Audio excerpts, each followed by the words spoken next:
Pessoal, agora uma super dica para vocês, para basicamente fazer 4 perguntas, fazer uma análise quando ocorre uma anomalia, até para saber a correlação que você precisa ter quando ocorre uma anomalia e a correlação com o teu FEMEA.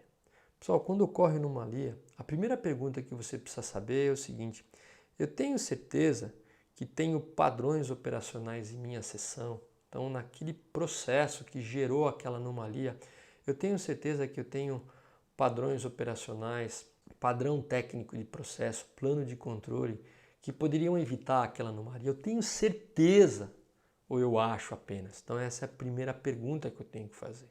A segunda pergunta que eu tenho que fazer é o seguinte: eu tenho certeza que os meus operadores conhecem e entendem esses padrões operacionais? Eles foram treinados, né? Você tem certeza que eles dominam esses padrões, né?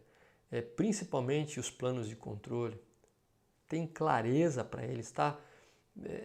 Eles dominam realmente, né? Essa é uma certeza que você tem que ter. A terceira pergunta é: eu tenho certeza que os meus operadores seguem rigorosamente esses padrões operacionais? Eles seguem as instruções, eles seguem os planos de controle, eles seguem rigorosamente o passo a passo. Você tem certeza, né? Você tem evidências em auditorias que você fez, que você acompanhou, que você acompanha, você tem certeza que ele segue. Você dedica tempo para fazer esse tipo de análise? Então essa é uma terceira pergunta fundamental. E a quarta é: eu tenho certeza que os meus padrões operacionais são robustos e previnem um modo de falha? Ou seja, se eu tenho um padrão, se os meus colaboradores realmente conhecem, foram treinados, se eles seguem rigorosamente, poxa, só falta a última etapa, é que será que eles são robustos o suficiente? Será que eles, como foram definidos, principalmente aqueles parâmetros de processo, aqueles fatores de processo que eu controlo, eles conseguem prevenir esse tipo de anomalia que você está analisando?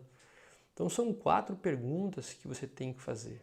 Agora, pessoal, toma cuidado que, pela minha experiência, 80% dos problemas ou mais é em relação a essas 3 primeiras etapas.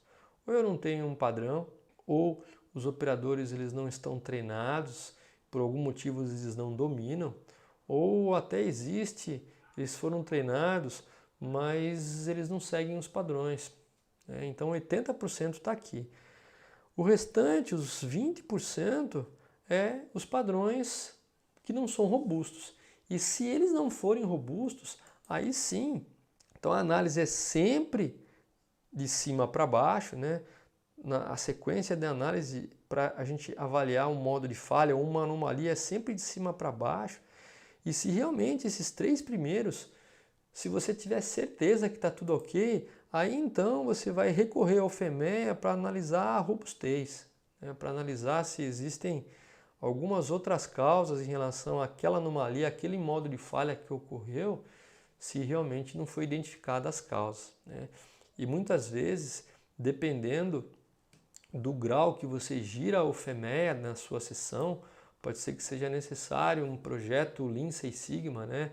PDCA ou com utilização de DMAIC por um Greenbelt, para poder fazer um processo mais profundo, investigativo daquela causa raiz. Então isso tem que se tomar bastante cuidado, né? Geralmente as primeiras 3 etapas que eu acabei de falar são as grandes geradoras de anomalia, são as grandes geradoras de modos de falha, né? Ou no produto ou no processo. E a gente muitas vezes acaba procurando pelo em ovo, tendo um trabalho mais difícil para ir direto para a última etapa, sendo que as primeiras 3 a gente não avaliou. Então lembra, o FEMEA ela entra na 4ª etapa. Então tenha certeza que as 3 iniciais foram varridas. Se for o caso, você coloca uma análise de FEMEA junto com a tua equipe e, se for necessário, tem que ser designado aí um projeto para um Greenbelt mais específico, né, que tenha uma capacidade e um projeto em mãos para que seja analisado os fatores. Nem sempre o supervisor consegue fazer isso em função da rotina de trabalho dele. Então, Quando é necessário entrar mais profundamente no FEMER, no sentido de analisar as possíveis causas, algumas vezes é necessário que tenhamos aí um projeto Lean Six Sigma liderado por um Green Belt. Essa é a sugestão que eu deixo para vocês.